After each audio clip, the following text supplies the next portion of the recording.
You breathing in and out of my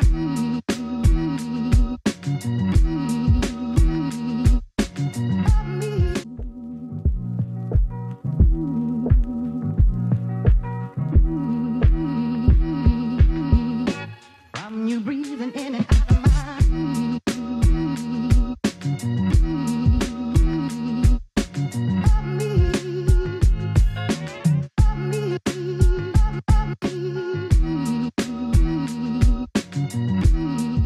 Eh bien salut tout le monde, j'espère que vous allez bien et on se retrouve pour une nouvelle vidéo où je vais essayer de répondre à une question. Aujourd'hui, est-ce que le MacBook Air M2 en 2024, ça vaut encore le coup? Alors il faut savoir avant toute chose que les puces silicone de chez Apple ont bientôt presque 5 ans maintenant, vu que c'est sorti pour la toute première fois avec le MacBook Air M1 en 2020. Mais aujourd'hui, du coup, comme je vous l'ai dit dans l'introduction, on va essayer de répondre à la question de est-ce que le MacBook Air M2 en 2024, presque 2025, ça vaut toujours le coup? Donc le MacBook Air avec les puces Apple M2 sorti en juillet 2022 avec un nouveau design, c'était un petit peu restylé de la part d'Apple puisque moi personnellement je le trouve beaucoup plus joli que les premiers MacBook qu'Apple nous a sortis avec les puces M1.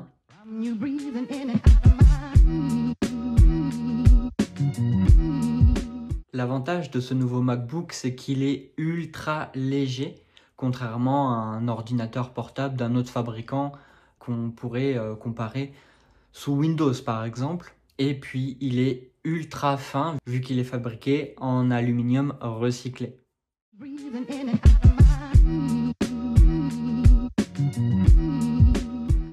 MacBook Air dispo en deux tailles d'écran, que ce soit 13 ou 15 pouces. Le gros avantage, c'est que vous pourrez l'emmener partout avec vous et ça passe très très bien dans un sac ou dans une petite sacoche.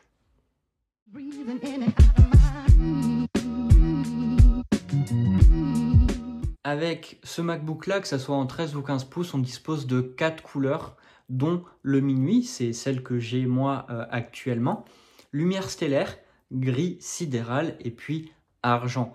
Personnellement, j'ai une petite préférence pour le minuit, mais le gros point négatif de cette couleur-là, c'est les traces de doigts. Ça prend énormément les traces de doigts, donc j'avoue que je le nettoie un peu trop souvent à mon goût. Apple aurait pu faire quelque chose d'autre par rapport à ça, mais bon, c'est pas bien grave. Que ça soit le MacBook en minuit ou en lumière stellaire ou peu importe la couleur que vous choisissez, à savoir qu'il est fourni dans la boîte du MacBook le câble de chargement MagSafe de la couleur de votre Mac en nylon tressé. Et ça, c'est vraiment cool de la part d'Apple.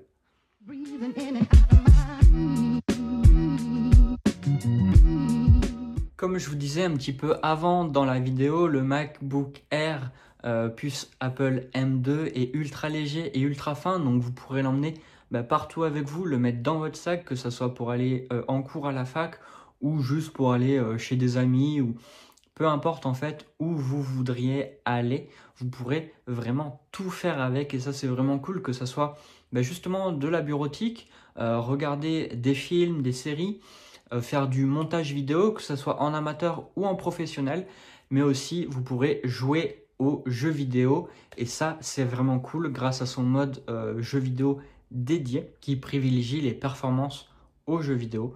Donc ça c'est plutôt cool. On parlera des performances un peu plus tard dans la vidéo.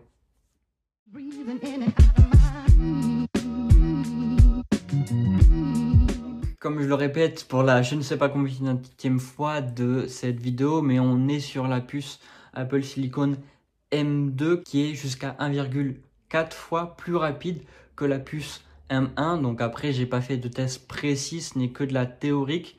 Mais voilà, tout ça pour dire que la puce M2 est plus rapide que la puce M1.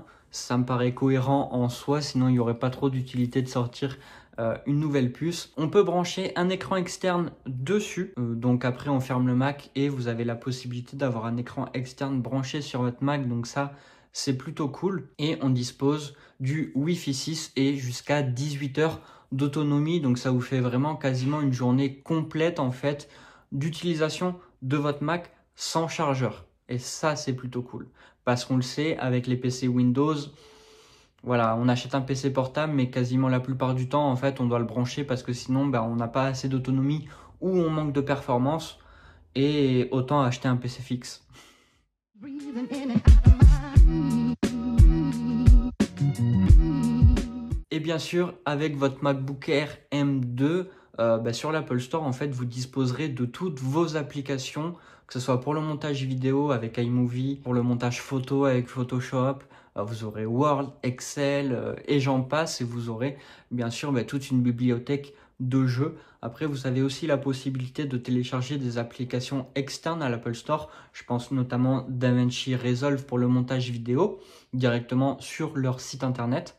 Donc bien sûr, vous avez une large possibilité d'applications ou autres. Après, il faut quand même faire attention là où vous téléchargez vos applications puisque l'Apple Store, on le sait, est sécurisé. Ce conseil-là s'adresse surtout aux nouvelles personnes qui désirent acquérir un MacBook. Si vous venez déjà du MacBook Pro ou Air sous puce Intel ou à la limite du MacBook Air puce M1, ces conseils ne vous concernent pas trop. breathing in and out of my Et s'ensuit le prochain conseil pour tous les utilisateurs d'iPhone, par exemple, qui découvrent le Mac ou qui s'y intéressent pas vraiment, mais qui voudraient s'y mettre.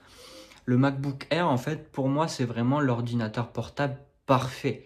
Alors, on peut pas tout faire avec non plus, notamment le gaming. Il y a certains jeux dessus qui sont disponibles, mais pas tout. Moi, j'utilise encore une tour gaming sous Windows pour jouer à la plupart des jeux parce que sous Mac, voilà, on le sait, on peut jouer, mais il n'y a pas encore beaucoup de jeux qui sont disponibles sous Mac. Mais le gros point fort de Mac, c'est vraiment le montage vidéo, tout ce qui va être professionnel, la retouche photo, etc.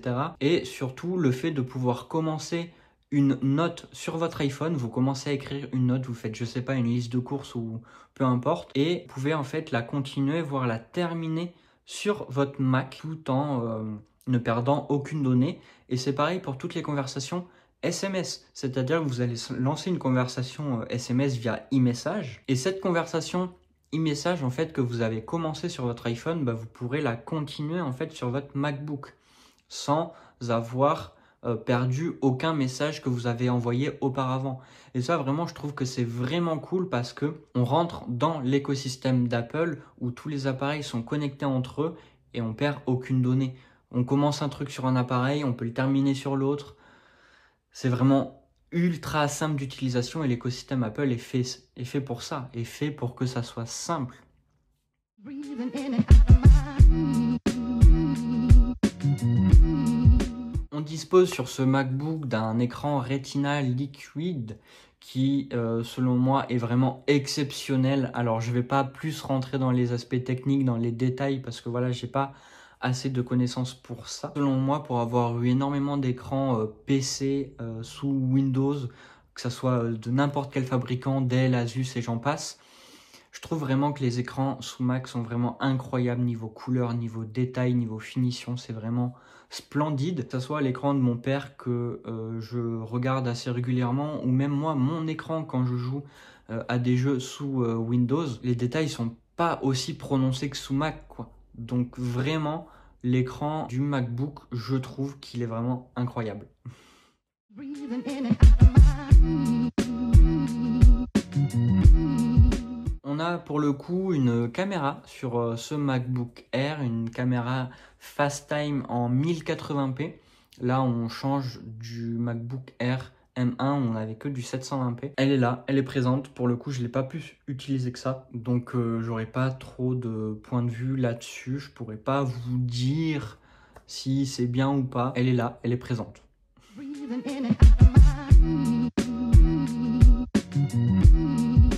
Les haut-parleurs du MacBook qui sont vraiment pour le coup incroyables. On dispose du Dolby Atmos et de l'audio spatial, donc c'est très agréable pour regarder ou films ou séries et également pour écouter de la musique si la musique le permet. Je peux vous dire que j'ai été agréablement surpris la toute première fois que j'ai écouté une vidéo ou que j'ai écouté une musique en fait en ouvrant le MacBook Air avec la puce M2, j'avais un M1 à l'époque d'ailleurs, parce que on s'y habitue très vite et quand on écoute une musique ou quand on regarde un film avec par exemple autre chose qu'un Mac ou autre chose qu'un iPhone ou autre chose qu'un HomePod mini ou un HomePod, eh bien on s'y habitue très vite et on détecte très vite que la qualité est très mauvaise. Moi je compare les haut-parleurs de ma télé par exemple, quand je regarde une série et que je mets le MacBook Air à côté ou que je mets même le HomePod, ben en fait les haut-parleurs de ma télé ils sont vraiment d'une qualité qui est catastrophique. Alors on s'en rend pas vraiment compte quand on a que ça, ben on fait avec. Mais quand on a la possibilité d'avoir autre chose, bah, c'est là qu'on se rend compte que c'est vraiment différent. Breathing in and out of my En ce qui concerne les connexions sur ce MacBook, alors que ce soit puce Apple M2 ou la M1 ou même la M3, pour le coup, on va avoir le MagSafe. Donc le MagSafe, vous savez, c'est le petit câble que Apple nous fournit dans la boîte qui est aimanté. Et ça, c'est très très bien et très pratique puisque ça vous permet en fait de pouvoir recharger votre Mac d'une manière qui est très fiable et sécurisée, dans le sens où ça va éviter que votre Mac fasse un gros vol plané et que vous l'éclatez sur le sol si jamais vous vous prenez les pieds dedans. Moi, il m'est arrivé plusieurs fois de pas avoir en fait ce câble-là à disposition et de pouvoir recharger mon Mac par les ports Thunderbolt, parce que oui, effectivement, vous disposez aussi de 2 bords Thunderbolt qui permettent de connecter tous les accessoires à votre Mac, mais aussi de pouvoir le recharger quand vous ne disposez pas de votre câble MagSafe. Et je peux vous dire qu'une fois, mon MacBook Air a pris un de ses vols puisque je me suis entravé les pieds dans le câble et le Mac est tombé. Voilà. Alors que toutes les autres fois où je me suis entravé dans mon câble, le câble en fait c'est juste détaché, le MacBook est resté là où il était, il n'a pas bougé et puis le câble est tombé par terre. Et je préfère que ça soit le câble qui tombe par terre que le Mac. Je pense qu'on est tous d'accord. breathing in and out of my Et puis après, le MacBook Air dispose aussi du clavier Magic Keyboard qui est rétroéclairé. Donc le rétroéclairage est vraiment déjà nickel. Ça permet d'utiliser notre MacBook Air quand on est dans un endroit qui est très peu éclairé ou même dans le noir. Après, il faut faire attention parce que pour les yeux, c'est pas terrible. Et puis au toucher, le clavier du MacBook est vraiment incroyable. La sensation au toucher, je ne saurais même pas vous expliquer tellement qu'elle est bonne. Et surtout, le clavier est ultra silencieux. Donc ça, c'est vraiment très appréciable et très agréable. Contrairement, encore une fois, je le répète, à d'autres claviers, que ça soit sur des PC fixes, mais même sur des PC portables sous Windows. Et bien sûr, on va disposer également sur ce clavier du bouton Touch ID qui va nous permettre de, une fois configuré, déverrouiller notre Mac sans pouvoir taper le mot de passe ou pouvoir effectuer des achats sur Internet via l'App Store ou d'autres sites sécurisés, je l'espère pour vous. Mais voilà, moi il m'est arrivé plusieurs fois déjà de déverrouiller mon Mac avec Touch ID, c'est tellement pratique. Mais faire des achats sur l'App Store ou différents sites, ça m'arrive très fréquemment d'utiliser Touch ID plutôt que de taper le mot de passe. Après toutes ces explications, qu'est-ce qu'il en est de ce MacBook Air avec puce Apple M2 en 2024, voire début 2025? Est-ce qu'il vaut le coup ou pas? Donc comme je vous le disais, tout ce que je vous ai résumé dans cette petite vidéo. Ah oui, je vous ai pas dit, il dispose aussi d'une prise casque qui se trouve ici. Voilà, je vous en ai pas parlé plus que ça parce qu'à l'heure actuelle, qui utilise encore des casques en jack? On est tous en Bluetooth avec les AirPods ou que Beats ou les AirPods Max ou ce genre de choses en Bluetooth. Donc c'est pour ça que je vous en ai pas plus parlé que ça. breathing in and out of my Déjà, moi, je vais vous parler dans un premier temps de ma configuration. Donc, j'ai le MacBook Air puce Apple M2. J'ai 16 Go de RAM dessus et j'ai 256 Go de stockage. breathing in and out of my Alors, ce que j'aime beaucoup du coup sur le MacBook Air, comme je vous l'ai dit en début de vidéo, c'est qu'il est ultra léger, ultra fin. On peut l'emmener partout, donc que ça soit chez des amis ou peu importe. Moi, il m'arrive souvent de le mettre dans mon sac et de l'emmener partout où j'ai envie d'aller. Et il est ultra léger, contrairement à d'autres ordinateurs portables. En fait, il m'est arrivé d'avoir des ordinateurs portables qui dépassaient largement les 2 kg. Là, franchement, on dépasse un petit peu les 1 kg, mais ça se sent même pas, quoi. Ensuite, ce que j'adore, c'est que c'est ultra réactif, c'est-à-dire qu'on ouvre le Mac et il démarre instantanément, quoi. Et il n'y a pas de temps de chargement comme on peut avoir sous Windows. Les performances sont directement là une fois que le Mac est allumé et ça, c'est vraiment cool. Ensuite, c'est les performances. J'aime beaucoup les performances et notamment le mode jeu qui va prioriser les performances du Mac au jeu auquel vous allez jouer et qui va enlever toutes les autres notifications. Ça, c'est vraiment très appréciable. Alors, je joue pas énormément, mais j'ai fait un petit peu quelques fois des parties sur Lies of P ou Resident Evil aussi. D'ailleurs, il y a une vidéo que j'ai faite sur ma chaîne. Jouer sur Mac que je vous mettrai là, ici, dans le coin, où je sais pas trop où ça va apparaître. Et la chaîne Gaming, si jamais ça vous intéresse, on sait jamais.